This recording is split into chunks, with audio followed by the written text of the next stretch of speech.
Berkata Abu Hurairah radhiyallahu anhu, kana Nabi sallallahu alaihi wasallam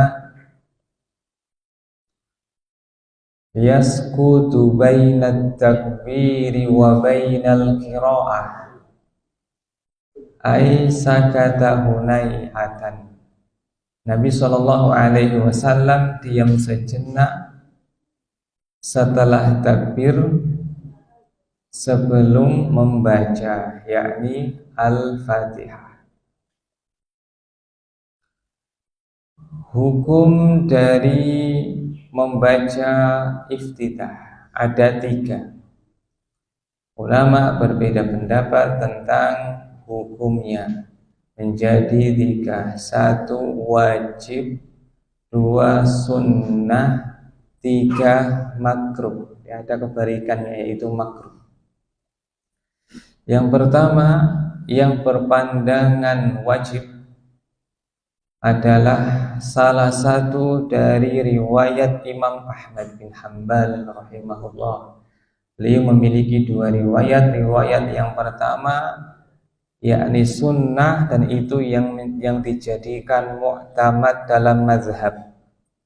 Yang kedua, riwayat yang kedua menyatakan wajib. Ini diikuti oleh Ibnu Battah rahimahullah, pemilik kitab Al-Ibanah dalam masalah tauhid, dan juga Ibnu Hazm Al-Andalusi rahimahullah dalam kitabnya Al-Muhalla. Dalilnya adalah perintah. Dalam memahami fikih, kita perlu mengingat bahwasanya perintah itu asalnya wajib, menjadi sunnah jika ada indikasi yang memalingkannya. Dalam hadis Rifa'ah bin Rafi' radhiyallahu anhu, hadis yang disahihkan oleh sejumlah ulama, di antaranya Albani rahimahullah, la tatimmu salatu ahadin minan nasi hatta yatawadda. Tidak sempurna salat salah seorang di antara kalian sampai ia berwudu. Summa yukabbir, lalu bertakbir, yakni takbiratul ihram. Summa yahmadullaha azza wa jalla wa yusni alaih, lalu ia memuji Allah dan menyanjungnya, yakni iftitah. Summa qra' ma tayassara minal Qur'an, lalu membaca yang mudah dari Al-Qur'an. Ini diantara dalil yang dijadikan oleh sekelompok ulama tentang wajibnya iftitah, karena ungkapannya adalah tidak sempurna. Fa idza fa'ala dzalika faqad tammat sholatu, jika ia melakukannya maka telah sempurna salatnya. Dan pendapat ini diikuti oleh Abu Malik dalam kitabnya Sahihus Sunnah atau Sahihul Fiqhi Sunnah, Sahih Fiqhi Sunnah. Pendapat yang kedua, sunnah atau anjuran dengan berbagai lafalnya, mandub, mustahab, sunnah, ya kan? Ini pendapatnya jumhur ulama atau kebanyakan ulama. Ketika dikatakan jumhur ulama, mayoritas ulama, artinya 3 mazhab sepakat dan diselisihi 1. Yang menyepakati sunnah adalah Hanafiyah, Syafi'iyah, Hanabilah. Ini pendapatnya Abu Hanifah, Syafi'i, dan Ahmad bin Hanbal dalam satu riwayat, dan dijadikan sebagai mu'tamad, pendapat resmi dalam mazhab. Dalilnya adalah yakni riwayat yang disampaikan oleh para sahabat Nabi dalam sifat salat Nabi kebanyakan tidak menyertakan doa iftitah, menunjukkan dia bukan sebuah keharusan. Contoh hadis tentang musi'us shalah, orang yang keliru salatnya. Nabi Shallallahu Alaihi Wasallam mengajarinya, idza qumta ila sholati fastaqbilil qiblata fakabbir. Jika engkau hendak sholat, maka hadapkanlah wajahmu ke kiblat, lalu bertakbirlah.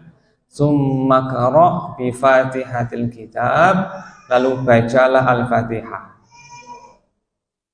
Ya.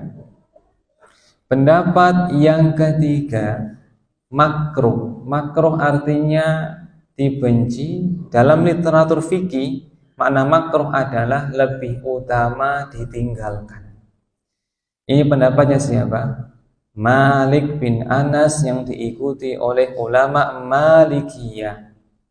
Siapa ulama Malikiyah yang terkenal? Ibnu Abdil Bar, Ibnu Abi Zaid Al-Qayrawani, dan seterusnya. Apa dalilnya? Dalilnya adalah riwayat-riwayat sifat salat Nabi, kata Imam Malik rahimahullah, tidak menyertakan doa iftitah. Adapun yang menyebutkannya maka dibaca pada salat sunnah. Karena Imam Malik memahami hadis-hadis tentang doa iftitah itu diikat dengan salat sunnah. Contoh, Aisyah radhiyallahu anha atau Ibnu Abbas radhiyallahu anha berkata, Nabi Shallallahu Alaihi Wasallam membuka sholat malamnya dengan menyebutkan doa iftitah. Di antara dasar dalam ilmu usul fikih, hukum mutlak, itu bisa diikat dengan hadis yang muqayyad, lalu diambillah yang muqayyad, yang terikat dengan sesuatu. Artinya doa iftitah ini diikat dengan sholat sunnah. Maka dalam mazhab Maliki dikatakan tidak dianjurkan membaca iftitah dalam sholat wajib dan dianjurkan pada sholat sunnah. Sekarang faslul khitab, kesimpulan. Jumhur ulama mengatakan sunnah.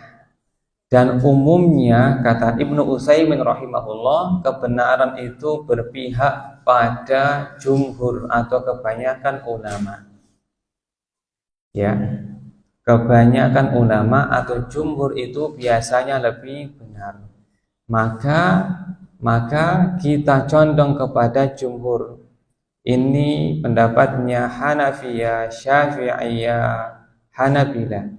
Di antara yang menegaskan dianjurkannya hal ini adalah ulama besar Syafi'iyah An-Nawawi rahimahullah, dan juga ulama besar dalam Hanabilah yaitu Ibnu Qudamah rahimahullah, dan juga dikuatkan oleh Ibnu Utsaimin, Ibnu Baz, dan juga Albani rahimahullah, dan juga dinyatakan lebih kuat menurut Ibnu Taimiyah rahimahullah.